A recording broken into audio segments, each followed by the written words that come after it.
All right, guys, welcome back to Crossman Productions. Man, you guys, it's been such a crazy weekend.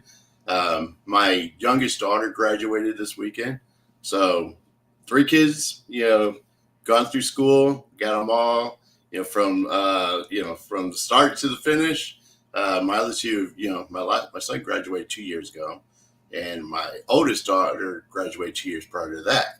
So, it's a huge accomplishment. We got all the kids went through all the same schools, and then finally, we got the last one out.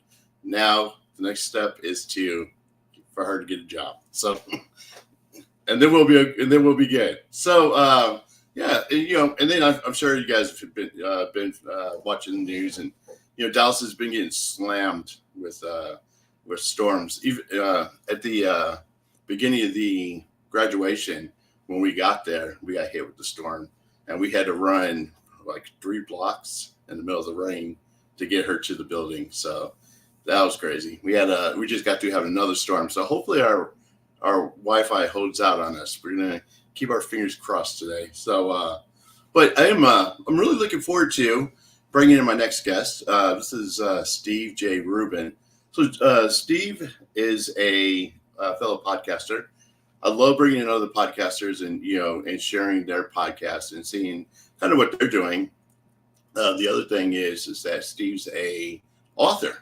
So, we're going to talk to him about his book.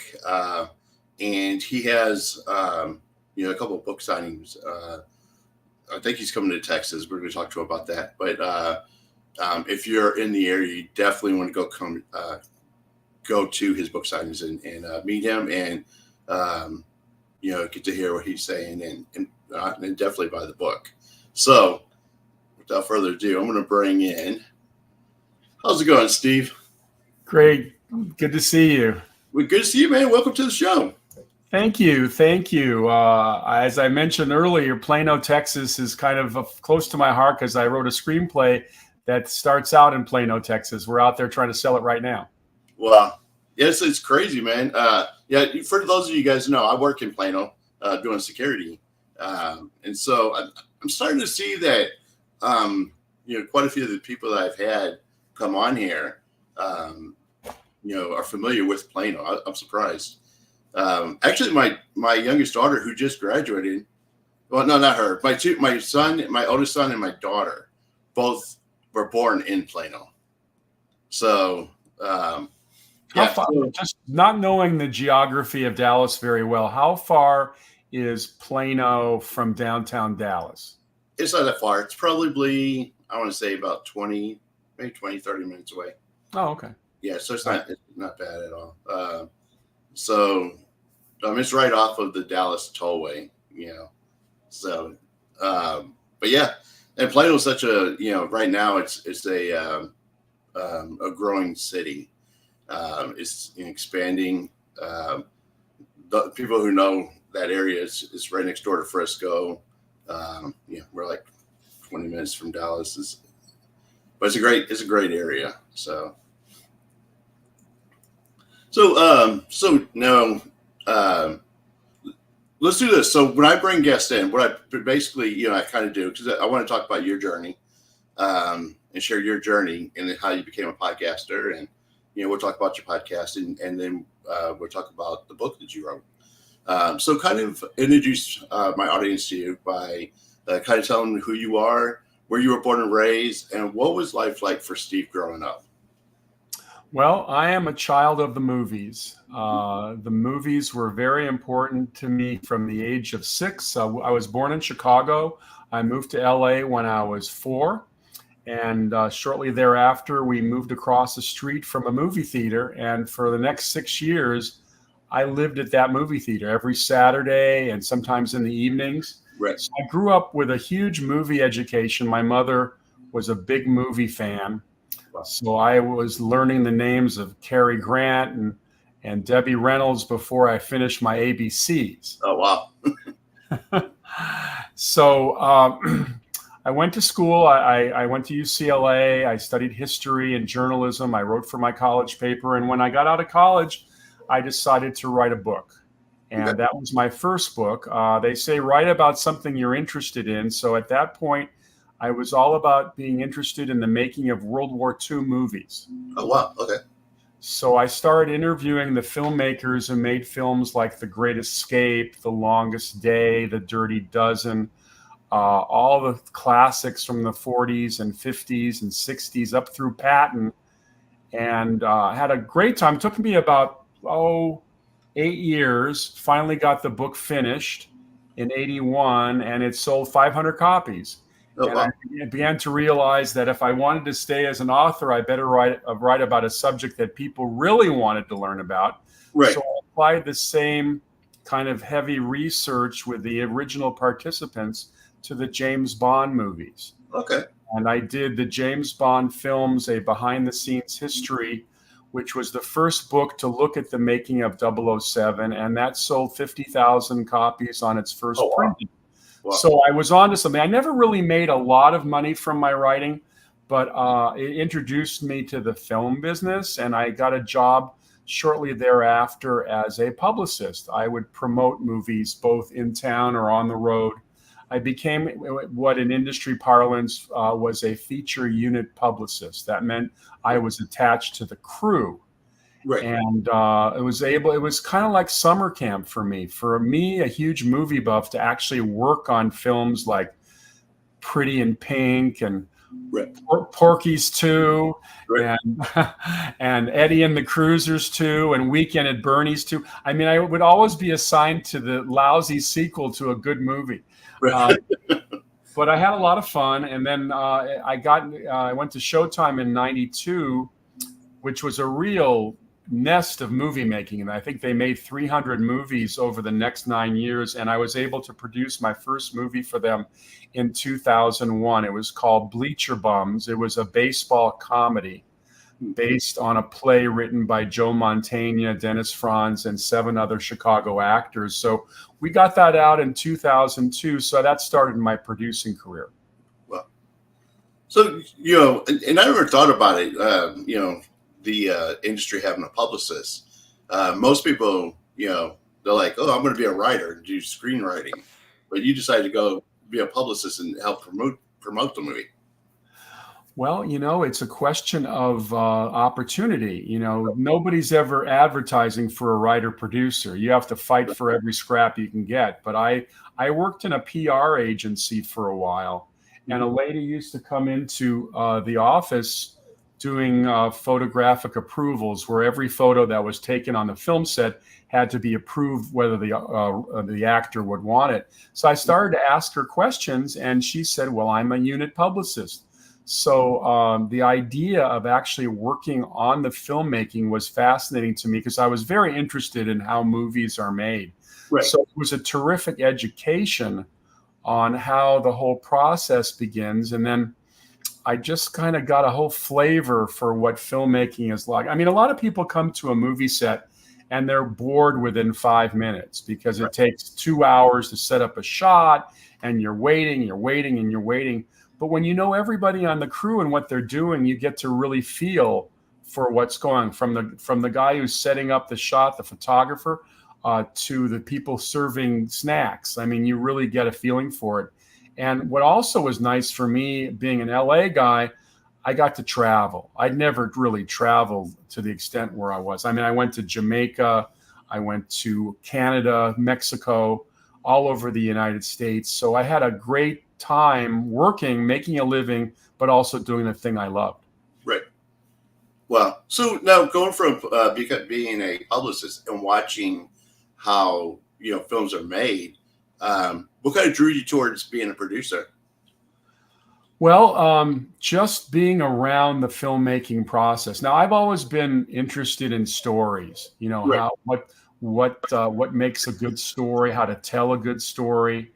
And I saw opportunities. The reason my Bleacher Bums movie got made at Showtime was I'm a big Chicago Cubs baseball fan. So I got to know Joe Mantegna on the film set, and Joe was very nice. And it just so happened the head of production at Showtime was a guy named Jerry Offsay, big baseball fan. So I was able to sell a movie because I was at the right place at the right time. And after you've been publicizing movies for 20 years, you really start to realize I've promoted everybody else's movie. Now it's time for me to promote my own movies. Right. You know, you talk about being from Chicago. I was born and raised in Hammond. Okay. Yeah, so I'm right outside of Chicago.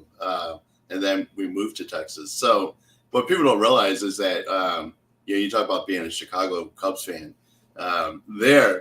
You're either a Chicago Cubs fan or you're a Chicago White Sox fan. The two cannot get along. No, it's very true in LA the same way. In LA, you're either an Angels fan or a Dodgers fan. Right. But having grown up in LA, because I left Chicago when I was very little, right. I follow both the teams. When the White Sox were doing really well in 2005, I was very happy for them. Right. And being a Chicago sports fan is a little frustrating. You go long periods of time, like 108 years between championships. By the way, congratulations on the Rangers. That was very exciting this past year. And then my Mavs. They're about to face Boston. They just made it to the finals.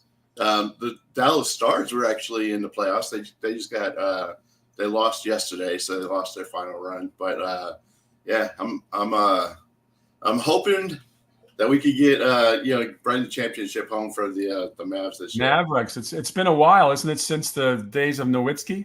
Yeah, it was 2011 was the last championship we had. So playing against Miami, but last series against the Timberwolves was tough. But you got this guy on the Mavs, Doncic, who's just he's off the charts. Yeah, Luka, he's crazy. He's crazy. But and everybody underestimates Luka. And one of the things I think is funny about that is they're saying this is his first major run for a playoff, but this kid's been playing since he's like 13 years old, in the Euro leagues. So he's won pretty much everything out there.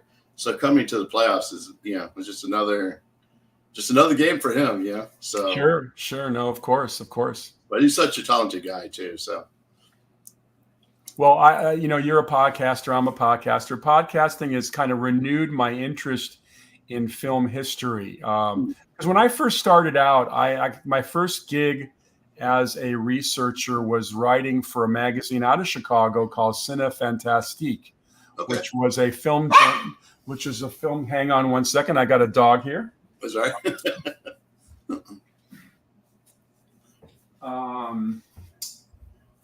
I was writing about old science fiction movies, but rather than regurgitate a lot of old information, I would interview the original participants. I mean, I was working on stories on the making of The Day the Earth Stood Still, Forbidden Planet, War of the Worlds, them. And I just love finding people who hadn't really spoken before and telling their stories about how they worked on these classic movies. Now, as a podcaster, I have a podcast called Stephen J. Rubin Saturday Night the Movies. I get to interview a lot of these same people, and I do it in the podcast form to kind of preserve it for history, because a lot of these people are getting older. I spoke a couple years ago, I spoke to Billy Gray, who was the little boy in The Day the Earth Stood Still. Oh, wow. Now he's in his 80s. It's crazy. But it's just my way of preserving some of this classic pop cultural history. Right. Now, when did you start doing your podcast? I started at the end of 22. Okay. And I had no idea pretty much what I was doing, but I met a young man named Ben Shrewsbury out of North Dakota, and he was able to upload all my shows and just do the physical part of the process. Right. And it's been pretty easy. I've done over 110 episodes. Oh, wow. And I've interviewed some really interesting people. I've had Nancy Olson on, who was the female star from Sunset Boulevard back in the 1950s. I had Robert Wagner on, who was once married to Natalie Wood. Right. I've had Leonard Maltin, the film historian, Constance Towers, who used to star in these John Wayne movies, and a fellow Texan, Deborah Paget, who lives in Texas. Deborah was one of the original stars of the Ten Commandments, was in Broken Arrow. She was a delightful podcast. She used to date Elvis Presley, so Oh, she wow. was back. So I've had a chance to talk to a lot of different types of people from all facets of the business. And what people don't realize is when you bring somebody in, from that era, these people will have such amazing stories because they've been there. They've been around, when film first started, being around 80 years, and just the the interactions that they've had throughout the years, and the things that they got to experience. I think it's important for people like you and I to have them on the show and to, have them share that knowledge with the, up and coming actors and producers and directors, because that group shares so much knowledge. They share, I had Larry Hankins on the show. Oh, sure, of course. Larry, he's done what, 206 films. He's been acting since 71. I mention this all the time. I know my fans are like, Wasn't he on Seinfeld? Didn't he play the Michael Richards first? Yeah. So he was on Seinfeld. He was on Friends. He's done he was in Escape from Alcatraz with Clint Eastwood. Oh, sure. That's one of my favorite movies, by the way. That's a movie that whenever it's on cable, I will sit and watch it. Yeah. That movie just always delivers. In fact, one of my goals is to get over to Alcatraz someday and just check out the location. Right. Yeah. I've been to San Francisco and I've seen Alcatraz from on the little island out there. I've never been to, because they used to have a tour. I don't know if they still do, but they used to have a tour where you could go.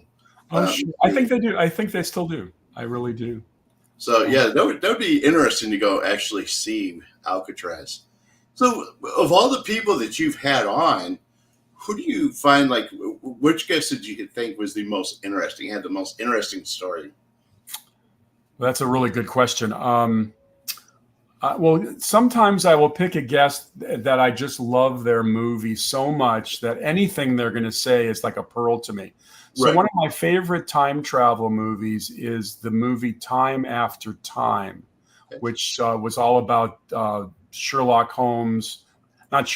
H.G. Wells chasing Jack the Ripper into the future with Malcolm McDowell and David Warner. Well, I got Nick Meyer to come on the show, who not only wrote the movie, but directed it.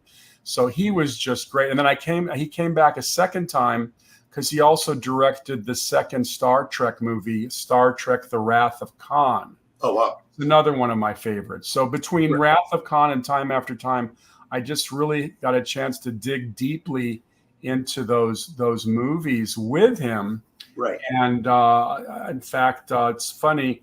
I'm trying to remember. I had Nick back a third time because we talked about a movie he wrote called Summersby, which was a post-Civil War story with Richard Gere and Jodie Foster. So he's been a really terrific guest. Certainly Billy Gray talking about the making of The Day the Earth Stood Still. I also had Jimmy Hunt on. Jimmy Hunt was the little boy in Invaders from Mars, which for boomers was a scary movie back in the 50s that a lot of us had nightmares from. So everybody is pretty interesting. I think those were ones that stood out for me. Right. And it's always interesting, just to hear those, their stories, and the interactions that they've had, interacting with Richard Gere or Jodie Foster, I can imagine, be on the set of the Star Trek, because that's The Wrath of Khan.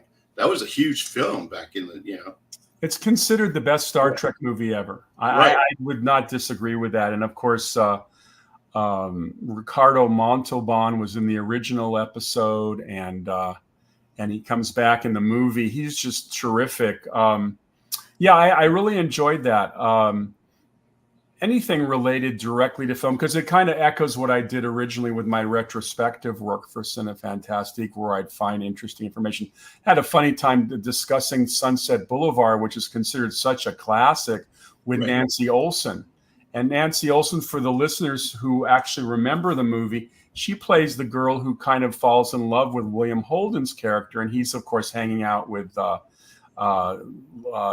character, the older actress played by Gloria Swanson, who is a recluse. And there's a funny moment where they're working on a script together on the second floor of the writers' building on the Paramount lot, and they have a romantic moment where Right. they kiss. And they kiss. And as the story goes, William Holden's wife was on the set that night. Wow. And as he's kissing Nancy Olson and kissing Nancy Olson, and finally, rather than Billy Wilder, the director, calling cut, it was Mrs. Holden who yelled cut. I thought that was funny. Wow. Man. So is there a particular actor or director that you would love to have on the show to be able to talk to? So many. I would love to have Steven Spielberg on. I've interviewed him in the past, but not on a podcast. He doesn't do a lot of those type of things, but he would be great, as would James Cameron. He'd be great. There's so many people I would love to talk to, but it's not necessarily the stars. Sometimes it's the person who had a smaller role but was there every day that tells great stories. That's true too, because you got some of those background actors, that doesn't have like a major role, but they've been there enough to know all the major characters, right? And how the directors are. Exactly. Like, for instance, I had Bruce Greenwood on as a guest. Now, Bruce Greenwood, the name may not be familiar, but in the revival of Star Trek, he played Captain Pike. He's the commander of the Enterprise before Kirk takes over. And Bruce Greenwood, I always remember him from Star Trek, but I also remember him from the National Treasure movies with Nicolas Cage. He was in one of them. He played the president. Interesting guy, and just one of those wonderful character actors that just have such meaty roles and fun to be with. Right.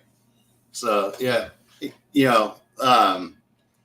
So now you said you have two podcasts, right? My second podcast, I was approached by a friend of mine who's a producer, Arthur Friedman, and his friend Julian Schlossberg is also a producer. So the three of us do a show called Tales from Hollywood Land. Okay. And we talk about bigger subjects. In other words, we don't just talk about one movie. Like today we did a podcast, Hollywood Sex Goddesses. So we talked about all the very sexy women from all the way back to Clara Bow in the silent era to Salma Hayek today. Wow. And that's fun. And then a couple of weeks ago, we did Elvis Presley. We've done the Beatles. We cover a lot of pop cultural topics and kind of a free-for-all discussion. But we have occasional guests, but it's a lot of fun because each of us brings something different to the table. Right. So what do you guys think about how things are kind of switching? Well, I don't say switching. How since the pandemic, I think that we've had a large increase of independent films, independent filmmakers. We have technology now that's, accessible to make so that the average Joe that wants to do a movie, now has, access and can do so. What's your opinions on that, with the independents, and how do you think that's going to affect Hollywood in the future? Well, being an independent filmmaker and working every day to get movies financed and made, I'm right on the front lines. And I think that even though the tools are available to us, whether you're shooting a movie on your phone or whether you're using an AI program, the same rules apply as always, that if there's nobody in the film recognizable, I think you're going to have trouble finding distribution and success with the film. So part of the problem for independent filmmakers is the same one that's existed for decades, is how do you interest actors in doing low budget work?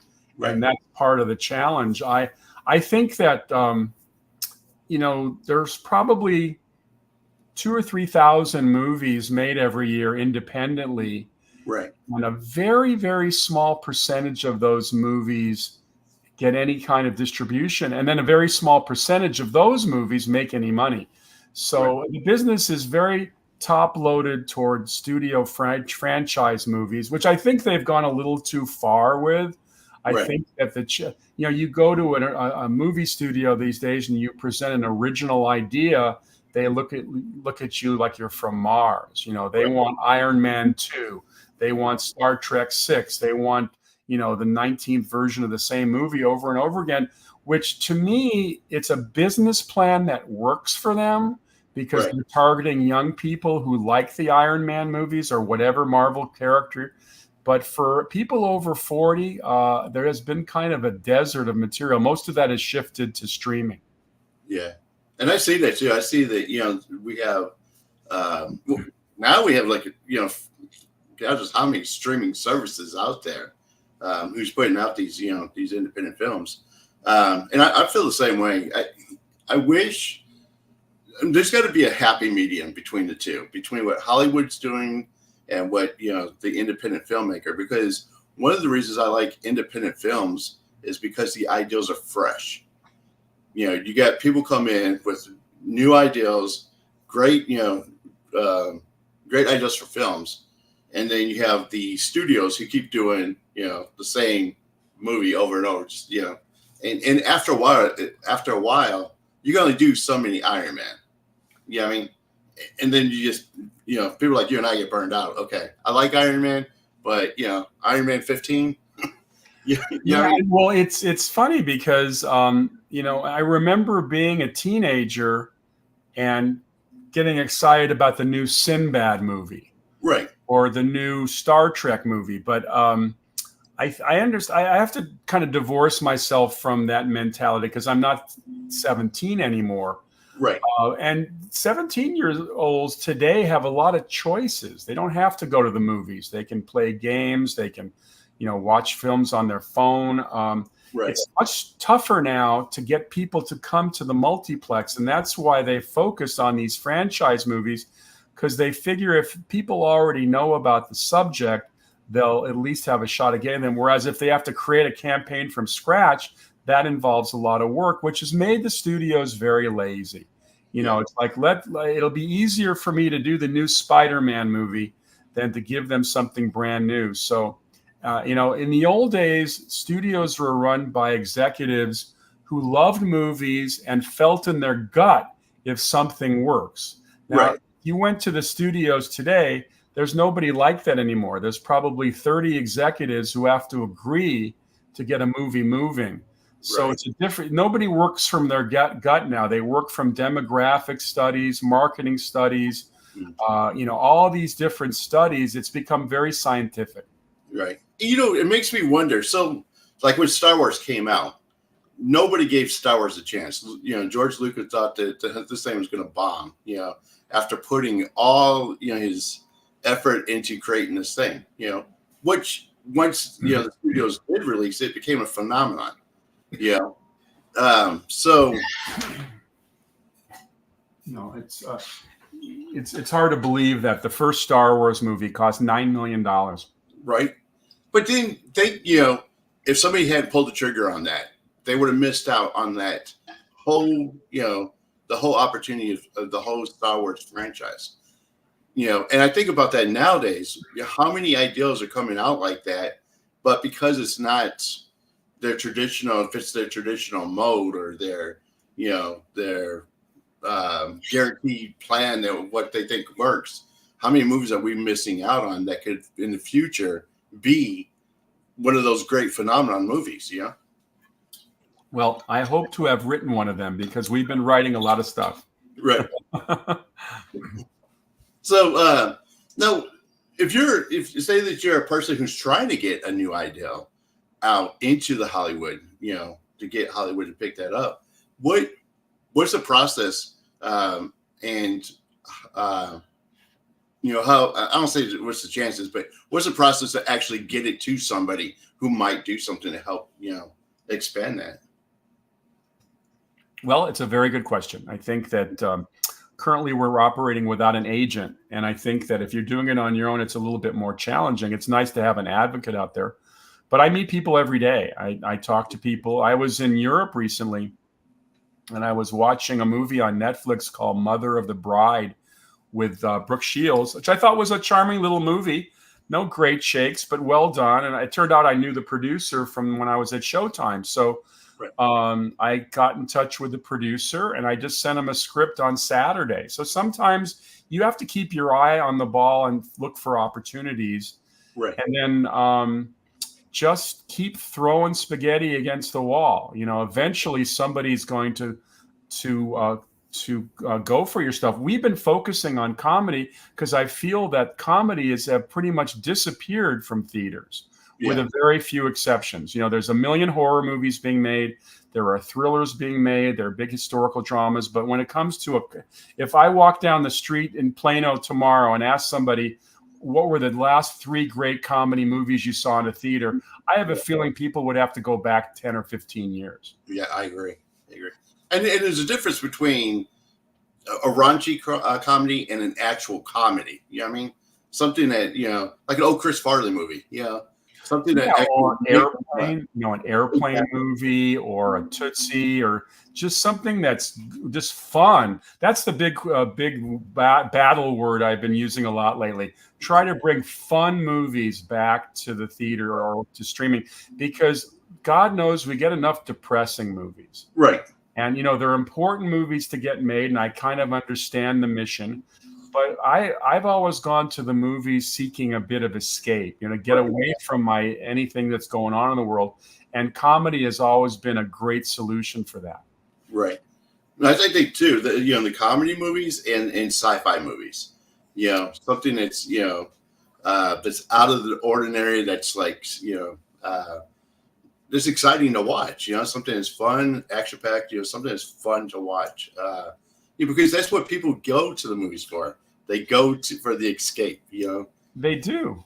I think the reason that Barbie was such a hit last year is it fulfilled. Well, first of all, being a guy, I'll tell you, I wasn't in a hurry to see Barbie.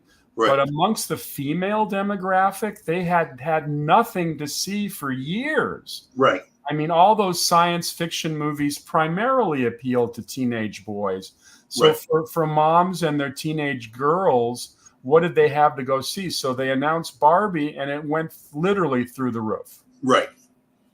I bet you your girls went to see Barbie. Yeah, my girls did. My oldest daughter definitely went to see it. But yeah, I mean, I agree with that. And I think that's part of where Hollywood gets stuck in their model of what works. They still forget a large portion of the audience, which, females, I think I would say females probably go more than males do to a movie. If a guy goes to a movie, he's because he's taking a female to a movie for the most part. You know what I mean? So you would think that there'd be more movies geared towards females. Well, it's a really good question. I think they've been trying to answer that question for the last 50 years. I think that I think everybody wants to laugh, though. So if you have a hit comedy in the theater, and I can't tell you the last one, and maybe going all the way back to The Hangover, which is easily almost 20 years ago. Right. You gotta present the audience with a range of things to see. I used to open the newspaper on a Friday when newspapers actually advertised movies. Right. And I'd always see something to see that weekend. It was kind of a rule that there's always going to be something to see on the weekend. And to be honest, it's been years since I've said, oh my God, I've got to go out and see that. Right. Hey, that's the thing too. Back then, like when we were younger, that was like we anticipated the weekends to go see a film. You're like, okay, this movie's coming out on this Friday or this day or whatever, and people anticipated and wanted to see that. And it seems to me too that there were more of a selection of films back then than there are now. It seems like that the list of movies that you could go see in the theater now are limited. Well, it was affected by COVID. I think COVID practically shut down the industry, and then twin strikes last year also slowed things down. So the amount of product that's available has been limited of late. I think the studios will gear up again. I mean, there's all sorts of consolidation going on. The biggest news right now is that the Paramount Studios, one of the most famous studios in Hollywood, is about to join forces with a company called Skydance. Okay. And Skydance is going to purchase Paramount. I think Paramount will still exist as opposed to 20th Century Fox, which became part of Disney and somewhat disappeared. Right. But yeah, no, there's a lot of consolidation going on. There's a lot of questions as to whether streaming could be profitable. Right. But for the time being, we'll see a lot of movies going to streaming, and then hopefully we'll get better movies for the theaters. Cool. Let me ask you this. What do you think needs to happen to get people back into the theater and away from streaming? I think something clever, something that you haven't seen before, something that people are talking about. You know, it's I remember a million years ago hearing about Back to the Future, the Michael J. Fox movie, which we've all seen many times. I said, God, that sounds like an interesting premise. You know, the fact of the matter is that interesting, clever, fun movies, people begin to hear about them and they become a want to see type movie. I think just this, even though it's not a comedy, this past month they had that movie Civil War, which came out, generated a lot of controversy, a lot of talk. And when you can generate that kind of interest, people will come to the movies to see it. Right. So rather than send you the 15th version of a movie you've already seen, I think what will get people going to the movies again are clever, interesting ideas that the masses might like. That's another thing, that the movies have become very targeted at very specific demographics. And I think that we need more movies targeted for everybody. Right. I agree with that. I agree. And I think that's why the independent films do so well. Is because, you know, they're looking at the whole audience and not just like a small demographic. Which movies? The independent. Yeah. No, I think that there was a couple summers ago they came out with a movie called Yesterday. I don't know if you ever saw it. Yesterday was a really interesting premise. There's some kind of cataclysmic event, and this musician wakes up the next morning and no one's ever heard of the Beatles. Oh, wow. So all of a sudden, being a musician, he starts remembering the songs of the Beatles and recording them, and they're like brand new, and he becomes this huge superstar. It was like an episode out of the Twilight Zone. Right. I love that, and it was one of my books. I do want to talk a little bit about the book we've just written, which we're actually coming to. We're coming to Dallas on Wednesday. We're talking to some educators. We wrote a children's book. My partner David Miller and I wrote a children's book called "The Cat Who Lived with Anne Frank." Wow. And it's the story of the attic in Amsterdam in 1942, but told from the point of view of the cat that Peter Van Pels brought into the attic. His name was Mooshie. And if you read Anne's diary, she writes about Mooshie frequently. And we thought it would be interesting to tell the story from the cat's point of view, particularly for young readers who may know nothing about the Holocaust, but you can't start showing them pictures of concentration camps without freaking them out. So the story of Anne Frank has always been kind of a gentle way of introducing history to young readers. And now that we have the cat involved, we can get even younger readers. So our book is targeted between 8 and 14. Cool. And so now you guys are going to be in Dallas. Is that an open event where people could come to? You know, unfortunately, I think it's only for educators, but anybody who's interested in our book can go on Amazon. It's called The Cat Who Lived with Anne Frank, and it's available through Penguin. And you know, we're going to be doing this educational presentation at the Dallas Holocaust Museum. And I have a feeling the museum will eventually carry the book in their bookstore. Cool. So now with this book, you know, this book is very timely because of, you know, everything that's going on right now. You know, so I think it's an important read. And, you know, we have all these kids in college, you know, that are protesting and, you know, trying to get involved.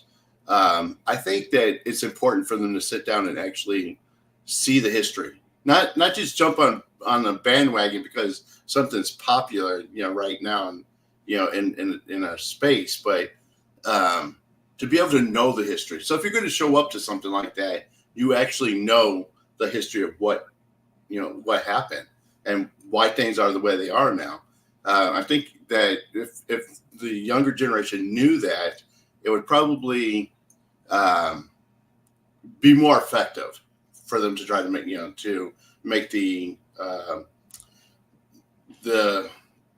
try to make the changes, I guess, that they're wanting to make. And the other thing too is they have to understand, in the Middle East, this thing has been going on for thousands of years. This isn't something that just happened a couple of years ago.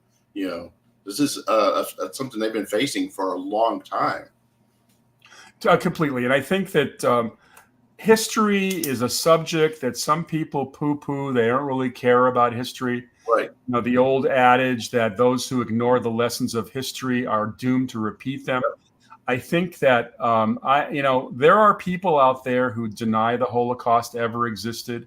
Right. They have this anti-Semitic DNA that just says that everything the Jews were involved with was made up. And I think that part of our mission as educators is to maintain the history and people, the knowledge. The people who lived through the Holocaust are now dying off. So within a few years, there won't be anybody who was there.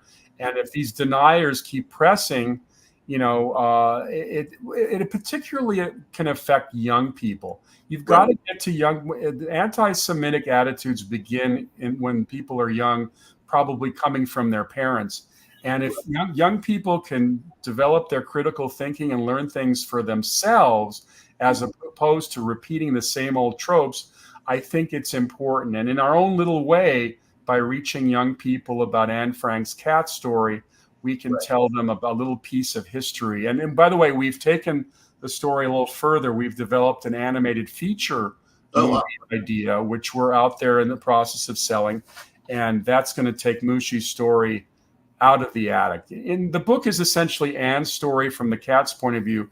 But in our story, in a movie story, Mushi joins the Dutch animal resistance against the Nazis. Oh, wow. In our rather fanciful story, the Nazis are the German Shepherds, Rottweilers, and Dobermans that patrol the canals. Oh, wow. A little touch of The Lion King and a little touch of Inglourious Basterds. Wow. So, that's great, man. I'd love to see that, man. It sounds interesting. So, now again, where can they get the book? Where can they? The best place to get the book is on Amazon, The Cat Who Lived with Anne Frank. It's just a click away. And it's from Penguin, so it's a book that's been out for a couple years. We were kind of stalled a little bit by COVID, but now we're heavily promoting. In fact, I just came back from Amsterdam.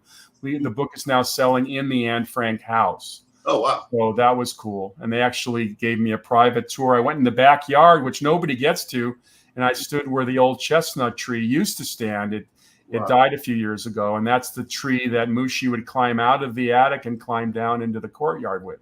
Oh, wow. I'm surprised if the tree died, I'm surprised they didn't replace it.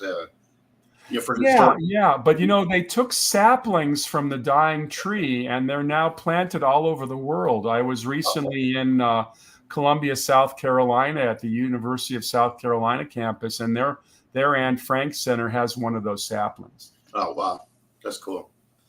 So, if you guys get a chance, definitely go get the book. And then, so after coming to Dallas, do you guys have any other signings or plans for the book? Not at the moment. We were in Washington D.C. earlier this year at the Holocaust Museum, but we are focusing now on getting the movie made because we want to reach millions of people through the movie story, and animation has always been a good way of doing that. Yeah. That's awesome. When the animation comes out, I want to see it too. I'm interested in seeing that. Cool. So, obviously growing up, in school, we read the Diary of Anne Frank. Which is probably one of the most powerful books you'll read. It's hard to believe that 6 million Jews died in the Holocaust. If you ask the average person if they can name one of the victims, undeniably they'll always name Anne Frank. Right. She's literally the face of the Holocaust, because by learning her story, you learn about one person. And it's particularly good for young people because they identify with a teenage girl who's in captivity. All of us could identify with, trying to figure out what we would do if we were forced to live in one place for 2 years without going outside. Yeah. That was part of the inspiration, by the way, for me writing the book, because I was sitting there one day, I was actually listening to the movie, The Diary of Anne Frank, the one that Shelley Winters won the Oscar for in 1959 as Mrs. Van Dam. Right. And at one point in the movie, the kids are chasing Mushi around the attic. And it suddenly dawned on me, what did the cat think of these strange people who never go outside, and half the day they have to remain completely still, otherwise the factory workers will find them. So that was kind of the inspiration. I called David, my partner, and he immediately responded. Wow. And, just to kind of just like you said, for the people who don't study history, and we don't pay attention to it, we can easily find ourselves, reliving that kind of history. And when you talk about being, somewhere stuck for 2 years, that immediately makes me think about the pandemic. How they closed everybody off for 2 years. So you think that it can't happen? It literally just happened. Maybe not to the extent that Anne Frank went, but the government. It completely changed our world for 2 years. I mean, it was freaky. And I still remember bringing the groceries home from the market and spraying everything and making sure they didn't have anything on. These are screwy times, and I'm hoping those are behind us. I think we learned a lot of lessons. So, that's what I was saying. People who don't pay attention to history, is doomed to repeat it. Think about that. It's easier to repeat than you think it is if you don't know, how history was. Sure. So, anyways, definitely, man. So, I want you guys to definitely go get the book, and then where can they find both the podcast? We're all over the place. If you Google Stephen J. Rubin Saturday Night at the Movies, and J is spelled out Jay, you'll find us on Spotify and Amazon and Apple and all your usual places. And then Tales from Hollywoodland, the same thing. And in fact, Tales from Hollywoodland is also on YouTube. Cool. So definitely check them out. And then, get the book. And if you guys get the book, let me know. I wanted to see what you guys thought about the book too. And I'd love to, especially when the cartoon comes out. I know I'm going to go order the book because I want to see the book. But yeah, thank you again so much, man, for being on the show, brother. No, I appreciate you having me. It's been a lot of fun, and thank you for some good questions. Cool, thank you. All right, guys.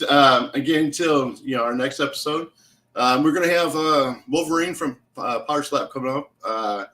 We got Power Slap 8 coming up. So we're going to talk to Wolverine about that. That's going to be interesting. So until the next show, guys, remember, you are uniquely designed with purpose. Peace.